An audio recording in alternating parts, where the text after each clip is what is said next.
Halo, Assalamualaikum warahmatullahi wabarakatuh. Apa kabar nih buat sahabat Amseti Indonesia? Selamat berjumpa lagi ya dengan saya Sumarsono HS. Kalau kita berbicara masalah psikosomatis atau anxiety disorder, itu seolah-olah tidak ada habisnya. Ada aja materinya itulah. Banyak nih orang di luar sana nih memposting hal-hal mengenai psikosomatis. Bagaimana sistem pusat terkait dengan penggunaan obat-obatan untuk kasus-kasus gangguan cemas. Itu bisa berbeda. Ada yang institusional yang berkaitan dengan GABA sistem, ada yang berkaitan dengan serotonin, dan ada juga yang berkaitan dengan sistem dopamin gitu ya sahabat ya. Nah, kalau berbicara tentang penyebab psikosomatis, mungkin kita sangat lebih fokus pada psikonya atau psikologisnya gitu. Apa yang menjadi problem di dalam kehidupan kita? Apa yang mempengaruhi perasaan dan pikiran kita?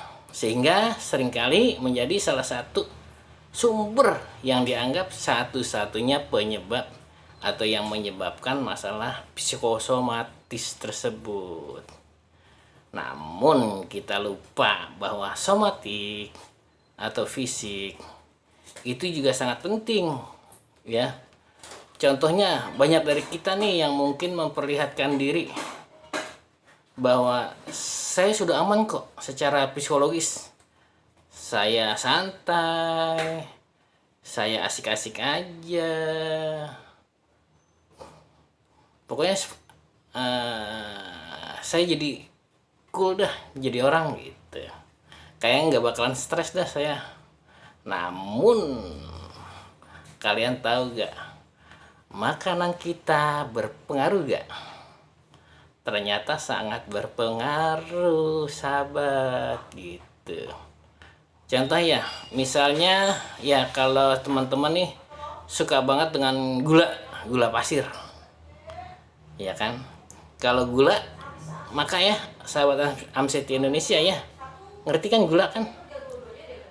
Gula pasir yang saya maksud gitu ya. Itu ada nih dalam bukunya nih Charlie Vega ya, Fat Change gitulah. Itu dikatakan bahwa gula tersebut lebih berbahaya bahkan daripada obat narkoba. Kenapa? Karena di dalam gula pasir tersebut bisa menimbulkan suatu ketergantungan.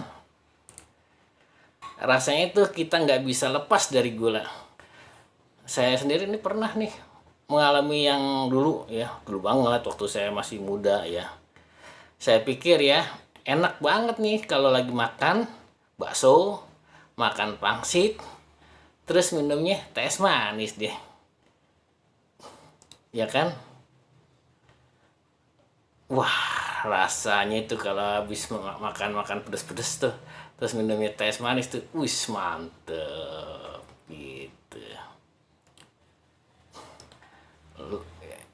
Terserah deh mau teh es manisnya itu dalam kemasan kek, dalam botol kek, pokoknya rasanya udah nyamleng aja, ya kan? Itu dia bahayanya gula pasir yang terkandung dalam teh botol tersebut. Seger banget rasanya, adem banget ya, pokoknya mantul kata orang sini sekarang ya. Orang sekarang bilang mantul. Nah, mengapa kita malah menjadikan kebiasaan ini? Kemudian ya kadang-kadang kita tuh kepengen lagi minum yang manis lagi, yang manis lagi. Begitu juga dengan Coca-Cola, dengan Sprite. Pokoknya yang soda-sodaan, ya kan? Dan itu juga sering kali menjadi salah satu yang bikin kita tuh ketagihan, pengen manis lagi. Ternyata ya, memang setelah diselidiki, gula itu adalah suatu zat yang memberikan perasaan nyaman di dalam otak kita. Gitu ya. Kan banyak tuh ya hipnoterapi ya, yang memberikan saran kepada kliennya, kepada penderita, kalau kalian lagi kumat, coba deh minum gula manis gitu ya, gula manis, teh manis gitu, teh manis, coba deh diminum. Nah, padahal tehnya sendiri itu yang berbahaya gitu. Karena apa? Ya karena tadi yang saya bilang, ternyata setelah diselidiki itu ya, gula itu adalah suatu zat yang memberikan perasaan nyaman di dalam otak kita.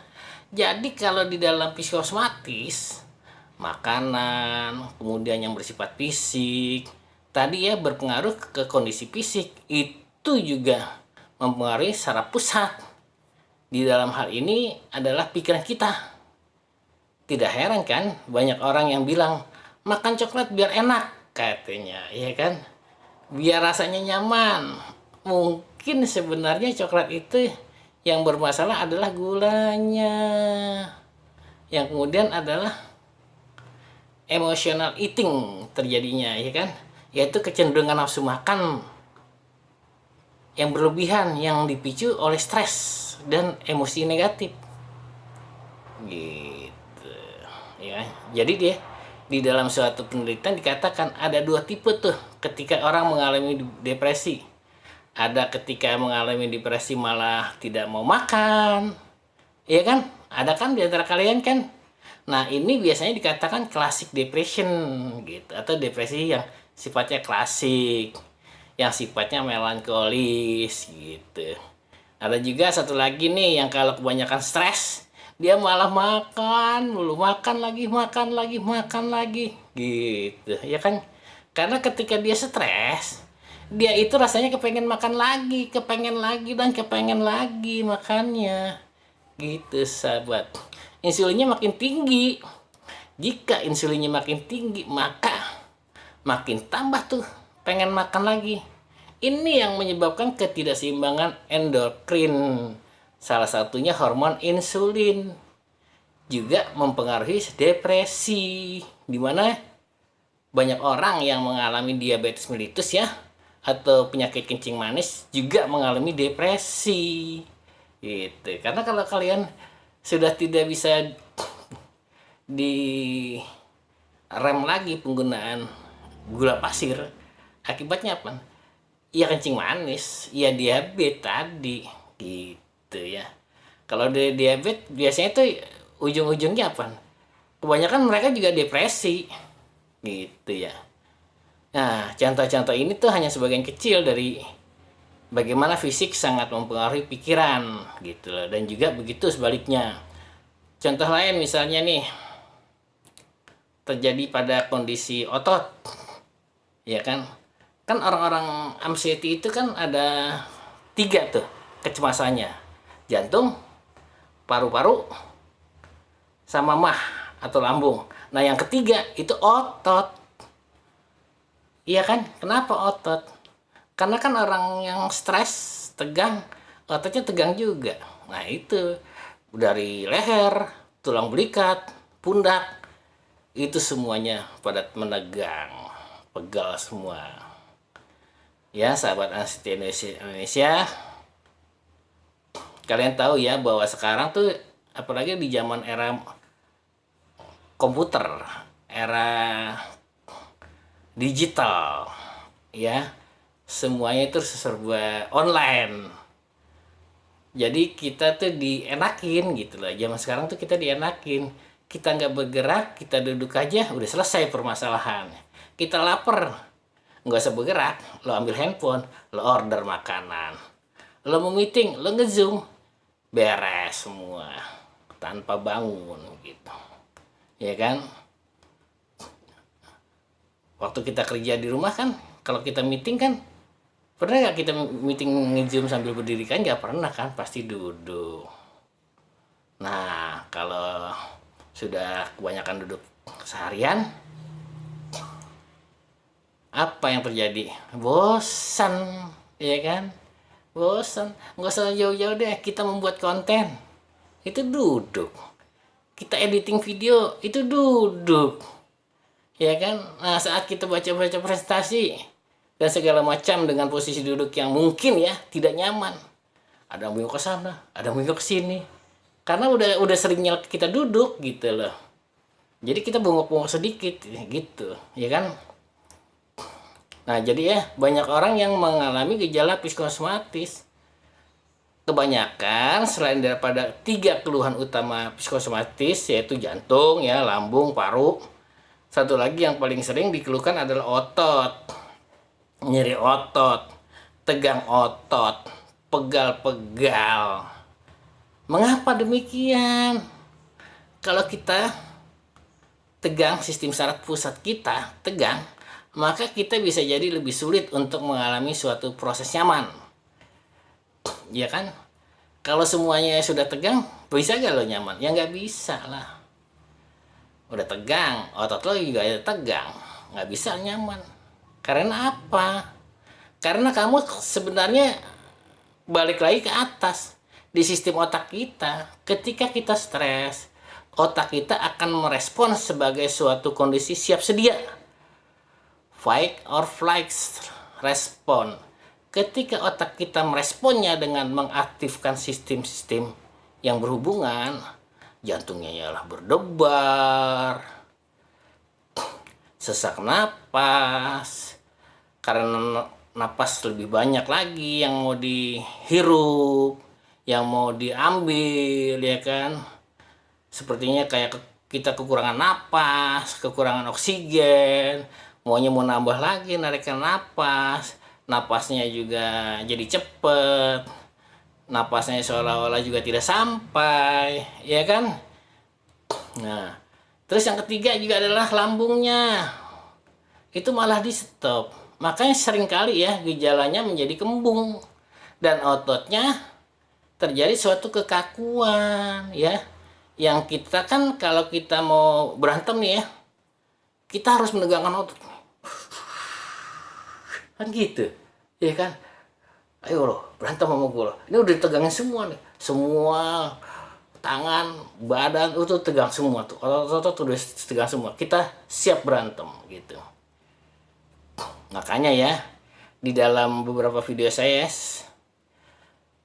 sarankan tuh sahabat anestesi Indonesia ya untuk belajar setiap harinya untuk relaksasi. Kita melakukan relaksasi itu tidak selalu harus dalam posisi meditasi, gitu loh. Saya tahu enggak semua sahabat anestesi Indonesia itu demen dengan meditasi. Jadi ya kita tuh hanya duduk diam saja dan kemudian bayangkanlah tubuh kita itu tenang. Kita duduk, kita bayangkan tubuh kita tenang, kita rilekskan semuanya, otot, pikiran semua rileks, kita santai. Udah seperti itu saja. Karena begini ya, kalau kita berbicara tentang masalah gangguan seperti psikosomatis ya, pada dasarnya adalah bagaimana otak kita itu bisa tenang, bisa rileks, bisa santai. Makanya yang tadi gue bilang, lo relaksasi cukup dengan duduk aja, duduk, lo tenang, lo rileks, lo santai, itu cukup. Lo belajar memusatkan pikiran, gitu. Nggak apa-apa. Dalam hal ini, dalam tahap belajar, lo tuh masih belum bisa konsen, nggak jadi masalah. Kan nggak cuma sehari, 2 hari, 3 hari, kan untuk selamanya lo belajar ini. Iya kan, relaksasi harus kita lakukan selamanya, selama kita hidup. Kalau kita mau hidup kita tenang, hidup kita bahagia, gitu loh. Kalau nih, misalnya otak kita bisa rileks, bisa tenang, bisa santai, maka tidak akan ada problem lagi. Semuanya akan menjadi jauh lebih baik. Ini yang seringkali orang lupa, bahwa ternyata problem-problem yang berkaitan dengan gangguan jiwa, psikosomatis harus melibatkan keseimbangan fisik dan juga keseimbangan pikiran, gitu. Ini juga salah satu yang penting untuk diperhatikan. ya sahabat Anseti Indonesia. Jadi tidak bisa cuma satu saja, misalnya makanannya aja diatur, olahraganya aja diatur, tapi juga harus ada meditasinya, harus ada relaksasinya, harus ada pikiran-pikiran yang lebih positif untuk bisa ngebantu diri kita menghalau pikiran negatif yang sering lebih dominan datang daripada pikiran positifnya. Jadi ya, kalau kita mau benar-benar sembuh dari psikosomatis ya, itu memang perlu suatu cara yang harus kita tekuni dengan sungguh-sungguh. Saya sendiri ya, belajar untuk relaxing ya, mindfulness ya, itu saya putuskan dari sejak saya terkena gangguan psikosomatis gitu loh. Terlambat ya nggak jadi masalah, lebih baik terlambat daripada lo nggak jalanin sama sekali gitu loh, ya kan. Tapi walaupun terlambat saya lakukan, saya melakukannya dengan sungguh-sungguh gitu loh. Karena apa? Karena saya pengen sembuh dari psikosomatis anxiety disorder. Memang usia saya sudah kepala 6 gitu. Tapi saya tidak patah arang, tidak patah semangat untuk mencapai kesembuhan saya. Demi apa? Demi orang-orang yang mencintai saya, demi istri saya, demi anak cucu saya harus sembuh. Gitu. Nah, sebelum semua itu saya lakukan ya, overthinking, pikiran negatif selalu berkecamuk dalam otak saya. Otak saya itu selalu berbicara sendiri. Begitu banyak ketakutan-ketakutan yang timbul. Begitu banyak rasa sensasi-sensasi yang muncul. Tapi ya, setelah semua itu saya lakukan, relaksasi itu saya lakukan, mindfulness itu saya lakukan, olah napas sudah saya lakukan, olahraga sudah saya lakukan, maka hidup saya itu jauh lebih tenang, lebih nyaman, kerja juga jadi lebih fokus, saya jauh lebih menikmati hidup, seolah-olah hidup itu berwarna-warni buat saya sekarang. Dan inilah yang membuat saya jauh lebih baik dari lagi ke depannya. Gitu. Nah, sahabat Amseti Indonesia, juga sudah saatnya nih untuk belajar. Jangan lupa bahwa apa yang sahabat Anseti Indonesia lakukan sekarang mungkin baru bisa terjadi perubahan ataupun mengalami perbaikan setelah teman-teman beberapa hari ke depan atau beberapa minggu ke depannya gitu loh. Nggak kayak makan cabai, hari ini lo mindfulness, hari ini lo relaksasi, pikiran lo jadi nyaman. Enggak bos, gitu kan. Sering gue bilang, lo mau makan mie instan aja harus lo masak dulu, apalagi lo mau mencari kedamaian, kenyamanan pikiran, lo harus bertahap bos. Jadi ya nggak usah heran kalau misalnya baru berobat sekali kok rasanya banyaknya belum baik, barunya mencoba sekali meditasi kok rasanya nggak nyaman, ya kan. Baru pertama kali belajar untuk mengurangi gula pasir kok rasanya nggak enak. Semuanya itu ada prosesnya, juragan. Kan sering saya katakan, ya kan? Kalau lo makan mie instan aja harus dimasak dulu. Itu proses, masak itu proses gitu. Oke ya.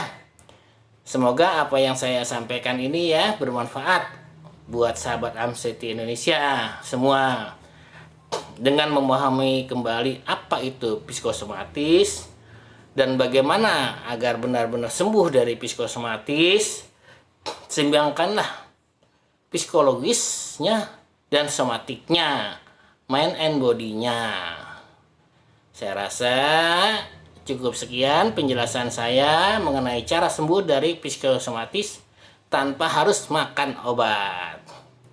Jangan lupa ya bantu saya untuk subscribe, untuk like, untuk share, untuk komen, dan tekan tombol loncengnya agar ketika saya buat video baru kalian tidak tertinggal informasinya. Saya ucapkan terima kasih ya buat sahabat Anseti Indonesia. Tetap semangat dan selalu semangat, tetap bersabar untuk mencari kesembuhan, dan bersyukur. Oke ya, saya akhiri. Assalamualaikum warahmatullahi wabarakatuh. Bye-bye.